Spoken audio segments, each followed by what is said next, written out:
What's up, guys? This video, I'm gonna have the car down at VIR for a NASA event. This is my first time taking the car on track, which I'm pretty excited. You know, in the first session, I was super nervous about this car.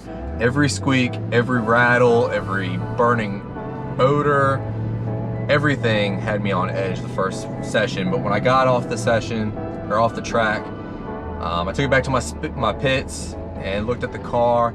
No leaks, nothing out of place. Everything worked flawless. I didn't have to bust out the tools the whole weekend. The only concern I had is at high speeds. On this track, I was getting up to about 130, 145. I'm sorry, 130 to 135, according to my speedometer, down the straightaways. So I was having a lot of vibrations at really high speeds. I was afraid maybe my axles were backing out or my drive shaft was loose, but that wasn't the case. So it definitely feels drivetrain related. Doesn't feel like I have, you know, out of balance tires or anything like that. But that's something I'll diagnose at a later date. But car worked awesome. The event was awesome. You know, I have done track days on my motorcycle. I used to run in an advanced group with an organization called NESBA. I think they've restructured into a different name now, or they've gone out of business and there's another one. But I used to run in an advanced group with a GSXR 600. So I've been to VIR before, however, I've never done it in the car, and man, way more difficult than I thought it would be. Way more difficult. I thought it would be, you know, a slice of cake. But they're set up. They have an instructor who you'll see in this video. They have an instructor that sits with you, and you have your little earpiece, so you can talk to each other. And as you're hitting different corners, you know, he'll tell you, turn in late here, brake late here, accelerate, run wide here, and cut in. You know, it's really helpful. And the guy's name was Jay. He was super awesome. You know, you know, during the day, for the first day, he asked me if I wanted to go for a ride in his Corvette. And he's got a bone stock C5 Z06 Corvette. The only thing he had done was he had C6 Z06 brakes. And man, this guy could just drive. The car was nuts. I've been in fast cars. I've never wanted to get out of a car before. This guy scared the crap out of me. I think the worst was, you know, and I'm no professional, and you're gonna find this out in the videos that I don't claim to be a professional. This is new to me, but it felt like at high speeds, his car was starting to lift. Like there was no downforce. He didn't have any splitters or, you know, a wing. So at 140 miles an hour, which is what I'm guessing we were going, because we had to have been, the car felt light, and it was kind of like doing this, and man, it just didn't feel good. But he seemed cool as a cucumber on it, and he just kept rolling. But the car was awesome. The track was awesome. Beautiful weather, you know, 70 degrees.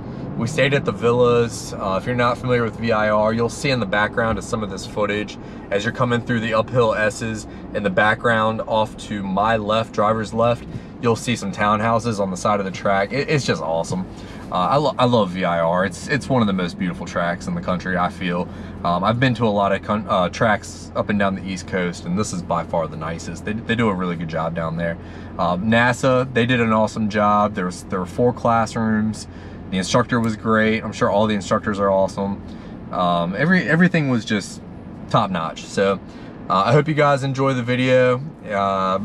Like, subscribe, do all that mess, and I'm gonna keep more videos coming. I plan to do something with my Yamaha R1 here soon, and I'm gonna just try to keep cranking these videos out. Thanks a lot.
right before entering gas?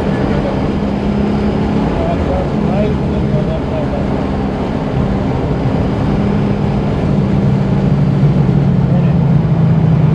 I want your front wheel on that concrete right there. Okay. It does feel better when you have it really. It's hard to tell. Maybe try this a little more arch next time. Okay. Okay.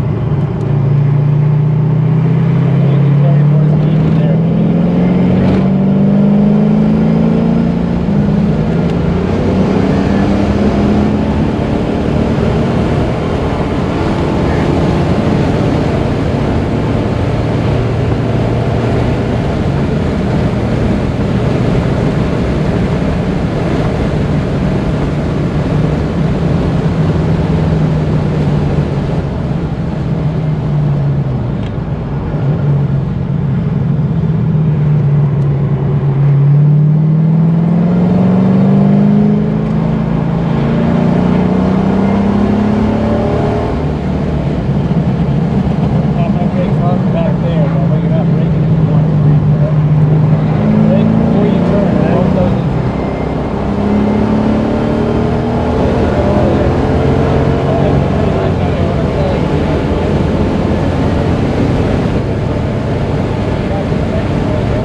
definitely think you've improved quite a bit in turn 1. You could probably hug a little bit closer to the left line, once you get comfortable with being that close to the edge.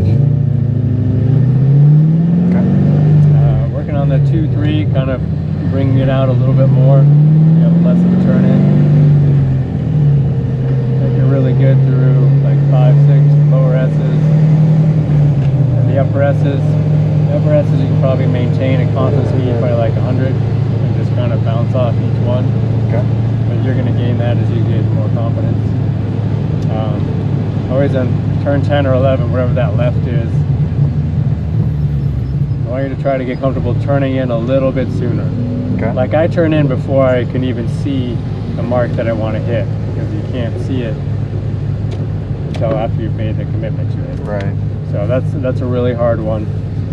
The oak tree, I like your line through oak tree. It's a little bit different than what I do, but I feel like it actually works really well for your car.